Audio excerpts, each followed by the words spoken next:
Bonjour et bienvenue sur Speed Cooking. Aujourd'hui, une première tentative. Je vais tâcher de déveiner ce joli foie gras de canard. Si j'ai bien compris ce que m'a dit mon charcutier boucher, là, on sépare les deux lobes. Donc on le sort une vingtaine de minutes du frigo avant pour qu'il ait le temps de se ramollir. Ouais, donc là j'ai une grosse veine, mais alors mon premier lobe est parti en sucette. Bon, il paraît que c'est pas grave, on recolle tout ça après. Et là on voit bien la veine. Donc on marque avec les doigts le chemin de ce truc qui est pas très bon. On la suit, hop. Il faut essayer de ne pas la casser, parce qu'après sinon il faudra la retrouver. Et voilà, donc là a priori c'est fait. J'ai ce petit bout là où on dirait qu'il y a aussi quelque chose. Bon, je l'ai jamais fait, hein, je vous avoue, c'est une découverte. Je voulais absolument essayer. Parce que quand même, quand on fait son foie gras, il faut tout faire, hein, c'est mieux. Donc en fait là, je tiens ma veine dans la main gauche et avec mes doigts de la main droite, je sépare le foie. Bon, pour l'instant, je fais de la charpie. Alors, où est cette veine que je viens d'enlever? Elle est là. Surtout pas aller la remettre dedans, ce serait dommage. Alors... Donc théoriquement il y a deux veines, donc une qui part du haut et une qui va partir du milieu. Donc celle qui part du haut, là voilà. Donc avec le couteau c'est pas terrible. Donc là vous voyez elle se sépare en deux, donc je la suis. J'écarte délicatement le foie cru.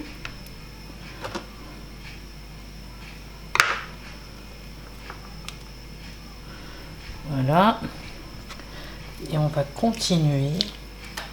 Elle a l'air de partir en dessous.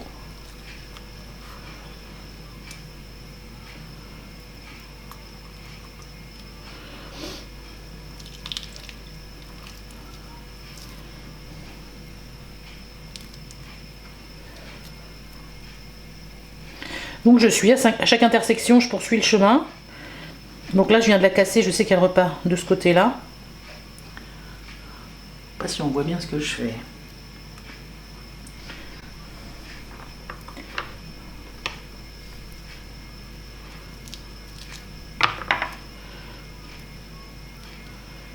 Bon, je la suis hein, tout bêtement. Hein. Regardez, j'en ai une belle grande là.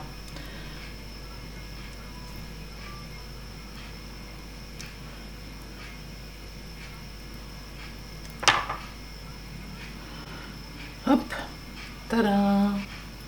Donc, j'ai dit qu'elle repartait là-bas. Elle est là. Je la vois.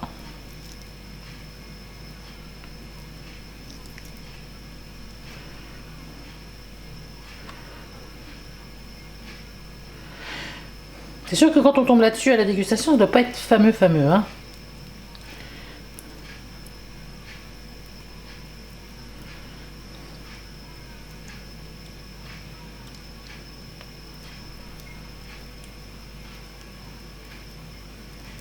Ah, je l'ai cassé.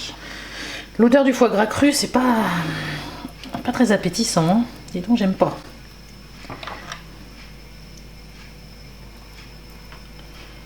Je sais qu'il y en a encore un morceau par ici.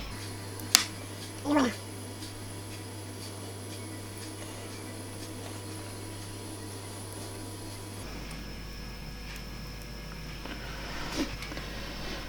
J'aurais tendance à dire que ça pue.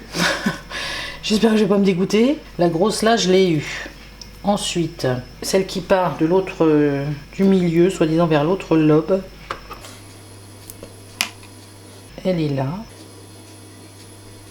Je l'ai cassée.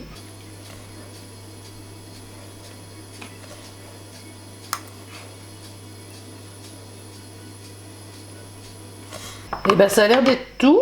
Donc voilà comment déveiner un foie gras. C'était ma première, c'est pas trop compliqué. Bon après il y a des petits morceaux mais c'est pas grave parce que à la cuisson, parce que moi je vais le servir en foie gras en terrine, vous savez en foie gras à tartiner, enfin à manger sur des toasts. Donc à la cuisson il va se rassembler, il va fondre et il va se ressouder. Bon un professionnel aurait fait quand même 20 000 fois mieux. Mais voilà, juste enlever les petits trucs durs et vous aurez un foie gras magnifique. Normalement il n'y en a plus. Je vous dirai ça quand je l'aurai mangé. Voilà, alors c'était comment déveiner un foie gras de canard cru. Abonnez-vous, laissez un pouce en l'air et à bientôt sur Speed Cooking.